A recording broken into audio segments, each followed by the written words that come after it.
Assalamualaikum warahmatullahi wabarakatuh. Halo teman-teman semua, perkenalkan nama saya Wahyu Triani. Saya biasa dipanggil Witri. Teman-teman semua bisa memanggil saya Kak Witri. Oh ya, teman-teman semua, di sini saya akan bercerita dari sebuah buku yang berjudul Kisah-Kisah Kejujuran Pembangun Karakter Anak. Ini dia bukunya. Buku ini ditulis oleh Kang Ali Muakir. Ilustrasi oleh Adiwala. Nah, buku ini diterjemahkan oleh Noviana Abdu dan Arini Landari. Editornya Rani Yulianti dan diterbitkan oleh Multi Publishing. Cetakan pertamanya Juni 2013. Ini adalah salah satu buku koleksi pribadi saya, termasuk buku favorit saya. Buku ini berisi 6 cerita anak. Ini dia. Dan yang ingin saya bacakan kali ini adalah cerita yang nomor 1.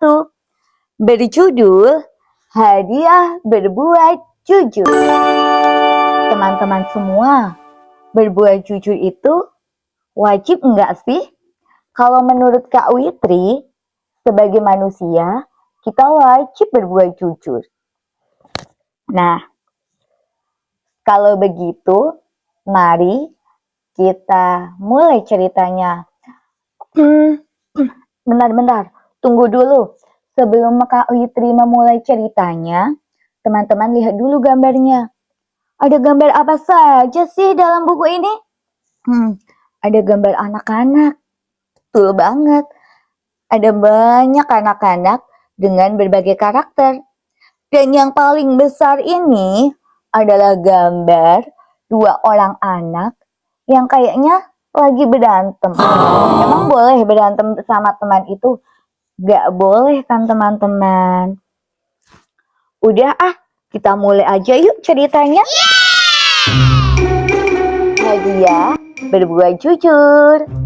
Kira-kira jujur dalam hal apa ya teman-teman? Kalau kita lihat gambarnya sih, ada gambar seorang anak. Di depannya ada sebuah dompet. Dan di sampingnya ada seekor kucing. Kira-kira ceritanya tentang apa ya? Teman-teman dengerin ya cerita Kak Witri. Ini dia. Teman-teman lihat. Ada seorang anak kecil yang sedang berjalan dan bergandengan tangan dengan bundanya. Sudah lama, Emil ingin membeli mobil-mobilan remote control. Akan tetapi, Bunda melarangnya. Harganya mahal sayang, kata Bunda. Nanti, kalau Bunda sudah punya uang, pasti Bunda belikan, ucap Bunda kepada Emil. Tapi sepertinya Emil tidak sabar. Ia sangat ingin sekali punya mobil-mobilan remote control seperti teman-temannya. Bunda, kapan punya uang untuk beli mobil remote control?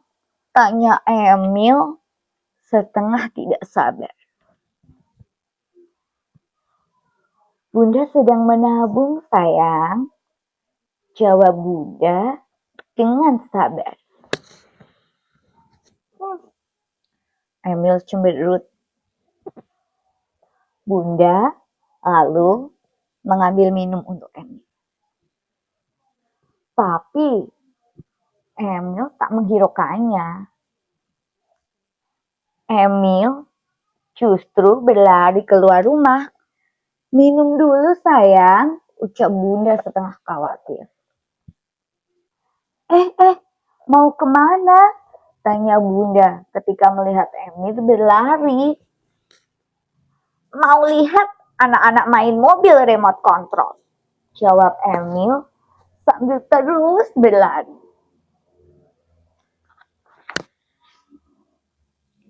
Emil berlari dan terus berlari. Emil ingin pergi ke rumah Ical, salah satu temannya yang punya mobil remote control. "Aku mau pinjam mobil remote control punya Ical. Ical kan punya 3, ucap Emil dengan penuh semangat. "Aku mau belajar memainkannya supaya aku bisa." Karena selama ini Emil belum bisa main mobil remote control. Kan Emil belum punya. Nah, teman-teman, di saat pergi ke rumah Ical, di tengah jalan, Emil terhenti.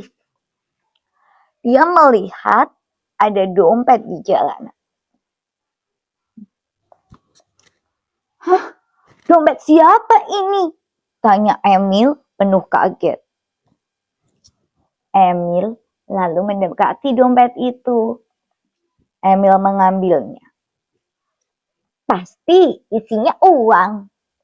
Asik, aku bisa membeli mobil remote control," kata Emil lagi. Emil pun lalu mengambil dan membuka dompet itu. "Subhanallah, uangnya banyak sekali," ucap Emil kaget. "Pasti ini bisa buat beli mobil remote control." Tapi ini kan bukan punya Emil. Emil lalu membuka-buka dompet itu hingga dia menemukan sebuah foto. "Ini kan fotonya Om Danu yang rumahnya dekat rumah Ical," kata Emil. "Pasti Om Danu mencari-cari dompet ini. Aku kembalikan ucap Emil dengan sedikit lesu. Sepanjang perjalanan, Emil terus berpikir, "Tapi kalau dikembalikan, aku tidak jadi beli mobil-mobilan remote control," kata Emil dalam hati. "Tapi ini kan bukan punya Bunda." Emil bingung, tapi Emil tetap berjalan ke rumah Om Danu. "Assalamualaikum," ucap Emil. "Waalaikumsalam," jawab Om Danu. Om Danu membukakan pintu. "Ini Emil ya? Yuk masuk," ucapnya. Emil pun lalu masuk ke rumah Om Danu. "Om, Emil menemukan dompet Om Danu di jalan," kata Emil. Om Danu terbelalak memandang dompet itu. "Alhamdulillah, dari tadi Om cari-cari," ucap Om Danu. Emil pun memberikan dompetnya kepada Om Danu. Om Danu sangat senang sekali dengan kejujuran Emil. Dan keesokan harinya, Om Danu datang ke rumah Emil dan membawakan hadiah. Teman-teman, tahu nggak apa hadiahnya? Ternyata Om Danu memberikan Emil mobil-mobilan remote control. Nah teman-teman, kira-kira pelajaran apa ya yang bisa teman-teman petik dari kisah ini? Betul sekali. Jangan mengambil sesuatu yang bukan hak kita. Meskipun kita nggak mencurinya, meskipun kita menemukannya. Dan yang kedua, berbuat jujur itu sangat penting sekali. Oh ya teman-teman, Sekian ya cerita dari kakak. Tapi sebelum kakak menutup ceritanya, kakak punya pantun. Buku dibaca penuh makna. Cerita syarat dengan pesan. Mari ambil hikmahnya agar jadi insan yang berwawasan. Wassalamualaikum warahmatullahi wabarakatuh. Dadah, sampai jumpa lagi teman-teman. Sampai jumpa di cerita selanjutnya ya.